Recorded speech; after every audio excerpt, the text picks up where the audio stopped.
8వ అధ్యాయం 12వ వచనం చదువుదాం. యెషయా గ్రంథము 8వ అధ్యాయం 12వ వచనం.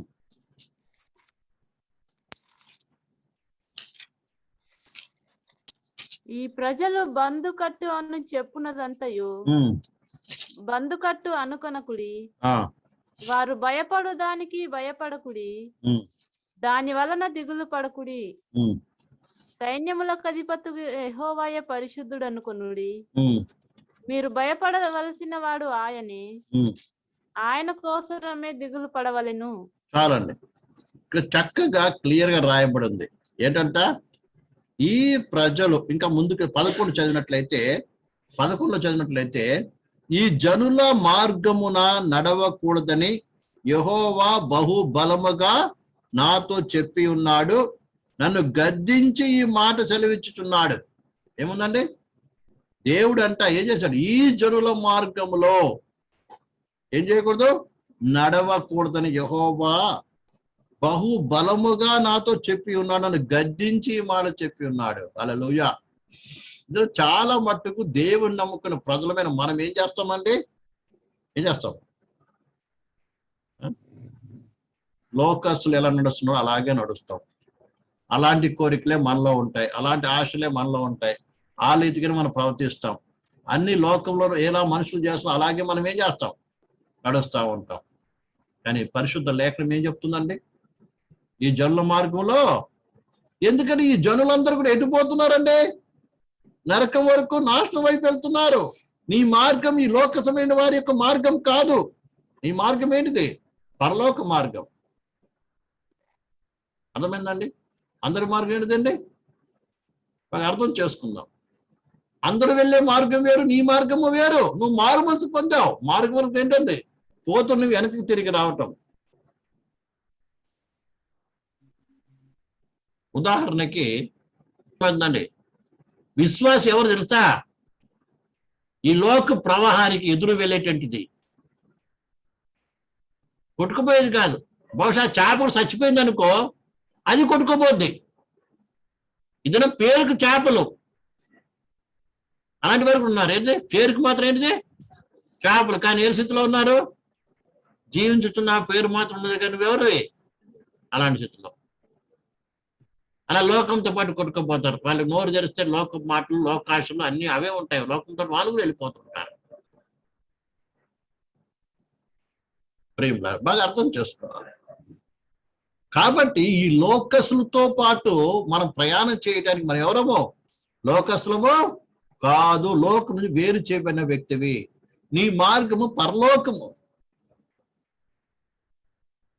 అందుకని ప్రియమైన సహోదరి సోదరులు బాగా అర్థం చేసుకోవాల్సి. అందుకంటున్నాడు, ఏంటంటే ఈ జనుల మార్గం ఏం చేయకూడదు, నడవకూడదు. తర్వాత అంటున్నాడు, ఈ ప్రజల్లో బందుకట్టు అని చెప్పుకునేదాన్ని బందుకట్టు అనుకొనకుడి, వాడు భయపడు వాటికి దానికి మీరు భయపడకుడి, దానివల్ల మీరు దిగులు పడకుడి.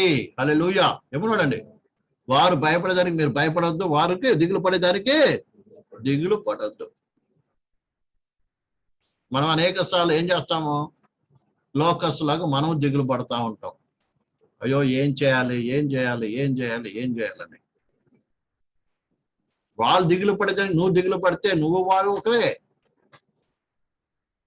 తర్వాత ఇంకేమన్నాడండి, సైన్యముకు అధిపతి యెహోవాయే పరిశుద్ధుడు అనుకొనుడి, మీరు భయపడాల్సిన వాడు ఆయనే, ఆయన కోసం ఏం చేయాలి, ఆయన కోసం దిగులు పడాలంట.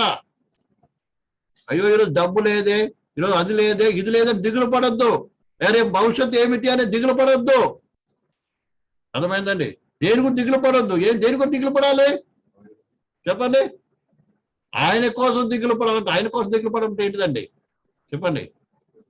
నేను ప్రభు చెప్పిన ప్రకారం ఏ రీతిగా జీవిస్తున్నాను, ప్రభు రాకడ సమీపించింది, ఏ రీతిగా నేను సిద్ధపడుతున్నాను, నాలో ఇంకా నేను జయించవలసిన విషయాలు ఏంటిది, నేను ప్రభు నిజంగా ప్రత్యేకంగా ఉన్నానా, అందరిలాగా ఉన్నానా, ప్రభులాగా ఉన్నానా, నా స్వభావం ఎంతగా మారింది, నా కోరికలు నా ఆశలు ఏమై ఉన్నాయి, ఇలా అనేక విషయాలు ఏం చేయాలి మనము విశ్వాసం మనం పరిశీలన చేసుకొని ప్రభు చిత్త ప్రకారం జీవించడానికి, ప్రభు కోసం దిగులు పడడానికి ఏం చేయాలి, మన జీవితం కలిగిన వారికి ఉండాలని దేవుని వాక్యం సెలవిస్తుంది. అందుకన్నాడు దిగులు పడవలసింది, మీరు భయపడవలసిన వాడు ఆయనే, ఆయన కోసమే దిగులు పడవలను, అప్పుడు ఆయన మీకు పరిశుద్ధ స్థలముగా ఉండును. ఆయనే మనకేమై ఉంటాడంట? పరిశుద్ధ స్థలముగా ఉంటాడంట. ఆయనే మనకేమై ఉంటాడు? పరిశుద్ధ స్థలముగా ఉంటాడు. అంటే ఏంటిది? నిత్యము ఆయన మనతో ఉంటాడు. మనం అడగాల్సిన పనిలే, ప్రభు నాతో రా, నాతో రా, నాతో రా, నన్ను కాపాడు కాపాడు అని పని లేదు. ఏమంటాడు ప్రేమ? అర్థమైందా? నిజం, ఆయనే మనకు తోడుగుండి నడిపిస్తాడు. ఆయన చెప్పినట్టు నువ్వు నడిస్తే ఆయన నీకేం చేస్తాడు? తోడుగా ఉంటాడండి. నువ్వు ఆయన చెప్పి నడవకుండా, అర్థమైందండి, ఆ యొక్క ప్రేమ ఆ సిమ్యోను లేవీయులకు ఆలోచనలో నువ్వు చేరి నడిచినట్లయితే, బలత్కారము, కోపము, పగ, రకరకాల పరిస్థితుల్లో నింపబడి నడిచినట్లయితే నువ్వు దిగులు పడక తప్పదు. నువ్వు దేవుడు చెప్పి నడిచినట్లయితే దేవుడు నువ్వు ఏం చేస్తావు? దేవుడే నీకేమైనాడు? పరిశుద్ధ స్థలముగా ఉంటాడంట. ఎప్పుడు దేవుని ప్రసన్నత నీతో ఉంటున్నది. దేవునితో మాట్లాడతాడు, దేవుని ధైర్యపరుస్తాడు, దేవునిని బలపరుస్తాడు. అర్థమైందా? రాబోయే సంగతులు ముందుగానే ఏం చేస్తాడు? దేవుడు నీకు తెలియపరిచి, నేను బలపరిచి, ధైర్యపరి నడిపిస్తాడండి. అర్థమైందా? ఆ రీతికి దేవుడు మనకు తోడుగా ఉండి నడిపిస్తాడు. ప్రియమైన సహోదరుడు, అందుకని మనము ఏం చేయాలి ప్రేమ ద్వారా? సిమ్యోను లేవి లాంటి బలత్కారపు కీడు గురించిన ఆలోచనలు మనం చేరకుండా, ఏ విషయాలైతే మనం నేర్చుకున్నామో మనం ఏం చేయాలని దూరపరిచి, దైవ బిడ్డల్లాగా ఏం చేయాలి? మనము దైవ సంబంధమైన ఆలోచనలు కలిగి, దేవుని ఎందుకు బైబిల్ కలిగి మనం నడుచుకోవాల్సిన వారమే ఉన్నామని దేవుని వాక్యం చెప్తుంది. అందుకే ప్రేమ ద్వారా ఏమన్నాడు? నా ప్రాణమా వారి ఆలోచనలు నువ్వు చేరకము. ఇది మనం పరిశీలన చేసుకుందాం.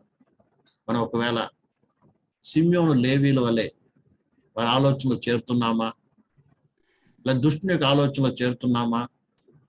ప్రియమైన ద్వారా ఇంకా మనం పాపుల యొక్క ఆలోచనలు చేరుతున్నామా, లేక అర్థమే ఏసేపు లాగా మనం ప్రత్యేకంగా ఉన్నామా? ప్రతి విషయంలో మనం ఏం చేయాలి? సరి చేసుకొని ముందుకు సాగుదాం. ప్రభు త్వరగా రాబోతున్నాడు. ప్రియమైన ద్వారా అది సిద్ధపడదాం. నేను మన జీవితం మనం చక్కపరుచుకుందాం. మనం ఆయనకు మాత్రం భయపడదాం. ఆయన చెప్పిన ఆజ్ఞల ప్రకారం జీవిద్దాం. ప్రభు మనకు ఆయన సన్నిధి తోడుగుంచి రాబోతున్న నూతన సంవత్సరంలో కూడా ఆయన సన్నిధి మనతో ఉండి నడిపించున్నట్టుగా మనం ఏం చేద్దాం? మన ఆలోచన తలంపు చక్క చేసుకొని ప్రభు కొరకు మనకి ప్రత్యేకపరచుకొని ప్రభు కోసం దిగులు పడేవారముగా, ప్రభు కొరకు సిద్ధపడేవారముగా మనం ఉందాం. ప్రభు ఈ వాక్యమును దీవించుగాక. అందరూ